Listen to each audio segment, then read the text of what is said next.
આખો રિપોર્ટ છે અને એમાં ક્લિયરલી એ મેન્શન કરવામાં આવ્યું છે કે મંદિરના લાડુનો જ્યારે એ લોકોએ સેમ્પલ સર્વે કરીને સેમ્પલ લીધું તો એની અંદર જે ઘીનો ઉપયોગ થયો છે એ ઘીની અંદર એવા ક્લિયર ટ્રેસીસ છે કે એનિમલના ફેટ પણ મળ્યા છે, ફિશ ઓઇલ પણ મળ્યું છે અને વધારાની અંદર એમાં ડુક્કરની ચરબીના પણ અમુક ટ્રેસીસ મળ્યા છે કે સામાન્ય નાગરિક તરીકે હું એવી આશા રાખીશ કે આ રિપોર્ટનું ડિટેલ ઇન્વેસ્ટિગેશન કરી અને જે કોઈ પણ વ્યક્તિઓ જવાબદાર હોય એ જવાબદાર વ્યક્તિઓની સમક્ષ કાનૂની પગલાં જે ફૂડ સેફ્ટી સ્ટાન્ડર્ડના રૂલ્સ પ્રમાણે જે થવા જોઈએ એ ચોક્કસપણે થવા જોઈએ એ મારું મંતવ્ય છે. નમસ્કાર, મારું નામ છે કુણાલ અને તમે જોઈ રહ્યા છો રીતમ ન્યૂઝ. આંધ્રપ્રદેશના તિરુપતિ મંદિરમાં પ્રસાદમાં ચરબીનો મામલો ખૂબ જ વધી રહ્યો છે. કેટલાક લોકો કહી રહ્યા છે કે આ પ્રસાદમાં પશુની ચરબીનો ઉપયોગ થઈ રહ્યો છે. ત્યાં જ મંદિરના અધિકારીઓ દ્વારા જણાવવામાં આવી રહ્યું છે કે આ પ્રસાદમાં સંપૂર્ણ શાકાહારી ચીજ વસ્તુઓનો ઉપયોગ થઈ રહ્યો છે. હવે આ વિવાદ સાચો છે કે ખોટો એ તો લેબ રિપોર્ટ પછી જ જાણવા મળશે, પરંતુ તે પહેલા આપણે લોકો પાસેથી જાણીએ કે તેઓ આ વિવાદને લઈને શું માની રહ્યા છે. તિરુપતિ મંદિરની અંદર જે પ્રસાદનો મામલો છે, પશુની ચરબીનો જે આખો સમગ્ર મામલો છે, એને તમે કઈ રીતે જુઓ છો? ખાસ કરીને આ જે મામલો 2 દિવસથી મીડિયામાં ખૂબ જ આવી રહ્યો છે, મારે દરેક દેશભક્તો, દેશવાસીઓને એક જ મેસેજ આપવાનો કે જે ધાર્મિક, બધા જ આપણે ધાર્મિક છીએ, હિન્દુત્વ છે, ખૂબ સારી રીતે આપણે ધર્મ સાથે જોડાયેલા છીએ. આવી કંઈક મેટર આવે તો આ મેટરને જરા સમજવાનો પ્રયત્ન કરો. એકદમ ઉગ્ર થઈ અને આના પર કોઈ રિએક્શન આપવું કે આના પર કંઈ એક્શન લેવું એ જરૂરી નથી લાગતું. પ્રસાદ ઘણા ટાઈમથી તિરુપતિ બાલાજીમાં વહેંચાઈ જ રહ્યો છે અને ભક્તો એ પ્રસાદ લઈ જ રહ્યા છે. જો આ તાત્કાલિક ધોરણે બહાર આવ્યું હોય તો આની પાછળનું તથ્ય શું છે? શું આના પાછળ પોલિટિક્સ છે કે પછી આ હકીકત છે? તો એ જાણવાનો પહેલાં પ્રયત્ન કરો. આ કેસની છાનબીન ચાલુ છે, કંઈક જાંચ પણ ચાલુ છે આના પાછળ, તો એનું રિઝલ્ટ આવવા દો. ત્યાં સુધી શાંતિ રાખવી જોઈએ. અને હા, આંધ્રપ્રદેશની ગવર્મેન્ટને પણ એક રિક્વેસ્ટ છે કે જો આવું કંઈ સત્ય હોય તો તાત્કાલિક ધોરણે એના પર એક્શન લઈ અને પ્રસાદને પહેલાં તો ચેન્જ કરો, જેથી ભક્તોની ભાવનાને ઠેસ ના પહોંચે.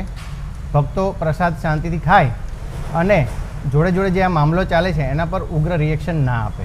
તિરુપતિમાં જે પ્રસાદમાં ચરબીનો મામલો છે એને તમે કઈ રીતે જુઓ છો? સૌથી પહેલાં તો એ જે મામલો અત્યારે બહાર આવ્યો એની પાછળનું રીઝન શું છે અને એમાંથી જે તત્વો જે મળ્યા છે એનો જો સૌથી પહેલાં લેબોરેટરી ટેસ્ટ મીડિયાની સમક્ષ આપવો જોઈએ, પબ્લિકની સમક્ષ આપવો જોઈએ. અને એની પાછળ કઈ એજન્સીઓ કામ કરે છે, મંદિર બનાવે છે કે કોઈ એજન્સી પ્રસાદ બનાવે છે, તો એની પાછળ એક તપાસ થવી જોઈએ. અને આ ક્યારથી ચાલુ છે, કેટલા ટાઈમથી ચાલુ છે એની પણ તપાસ થવી જોઈએ.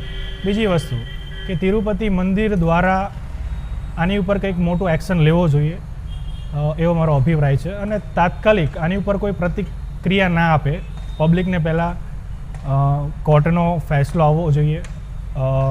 જે રિપોર્ટ બહાર આવ્યા છે એનું એનાલિસિસ થવું જોઈએ.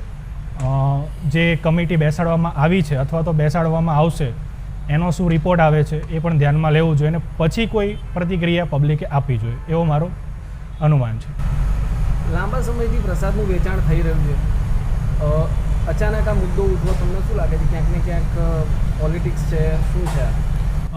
ચોકસાઈથી તો ના કહી શકું, પણ પોસિબલ છે કે કોઈ પોલિટિકલ સ્ટન્ટ હોઈ શકે, કોઈકની ભાવનાને ઠેસ પહોંચાડવાની ભાવના હોઈ શકે, પણ અત્યારે એની ઉપર હું એક્યુરેટલી આન્સર ના આપી શકું. તિરુપતિ બાલાજી મંદિરની અંદર પ્રસાદને લઈને જે પ્રમાણેનો વિવાદ થયો છે અને એમાં એક સામાન્ય જનતા નાગરિક તરીકે હું જે સમજ્યો છું, એક વાત એવી છે કે ચંદ્રબાબુ નાયડુ જે ત્યાંના અત્યારે મુખ્યમંત્રી છે એમણે એવું એક સ્ટેટમેન્ટ કરેલું કે મંદિરનો જે પ્રસાદ આપવામાં આવે છે, જે વિશ્વ પ્રસિદ્ધ મંદિર છે, એ મંદિરના પ્રસાદની અંદરનું જે કન્ટેન્ટ છે એની અંદર ક્યાંક કોઈ બીફ એનિમલ ટ્રેસીસ મળ્યા છે, પ્લસ એની અંદર એમનું કહેવું એવું છે કે ફિશ ઓઇલના ટ્રેસીસ પણ મળ્યા છે. હવે આ સ્ટેટમેન્ટને લઈને એમણે જ્યારે કર્યું ત્યારે એવો વિવાદ પણ ઊભો થયો કે ભાઈ મુખ્યમંત્રી તરીકે તમે આવા સ્ટેટમેન્ટ કરી શકો નહીં અને જો આવા કોઈ સ્ટેટમેન્ટ તમે કરો તો એની અંદર એ સ્ટેટમેન્ટ તમારે પ્રૂવ કરવા પડે.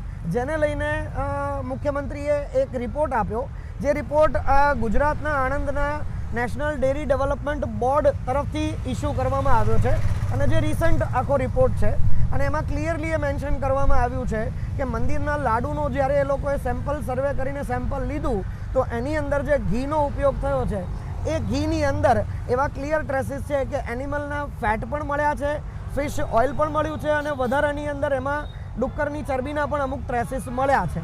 તો આ વસ્તુ ઘટના જે છે એ પોતાનામાં ઘણું બધું કહી જાય છે કે આવું ક્યારેય ન થવું જોઈએ, કારણ કે ઈશ્વરનો જે આશીર્વાદ કહેવાય એને આપણે પ્રસાદ કહીએ છીએ અને પ્રસાદની અંદર જો આવી કોઈ અપવિત્ર વસ્તુઓ મળે તો એ વ્યાજબી ના કહેવાય. હવે આ આખી ઘટનામાં મારું જે તમે જે સવાલ પૂછ્યો છે એ પ્રમાણે મારો સ્ટેન્ડ પોઈન્ટ છે એ છે કે સામાન્ય નાગરિક તરીકે હું એવી આશા રાખીશ કે આ રિપોર્ટનું ડિટેલ ઇન્વેસ્ટિગેશન કરી અને જે કોઈ પણ વ્યક્તિઓ જવાબદાર હોય એ જવાબદાર વ્યક્તિઓની સમક્ષ કાનૂની પગલાં જે ફૂડ સેફ્ટી સ્ટાન્ડર્ડના રૂલ્સ પ્રમાણે જે થવા જોઈએ એ ચોક્કસપણે થવા જોઈએ, એ મારું મંતવ્ય છે.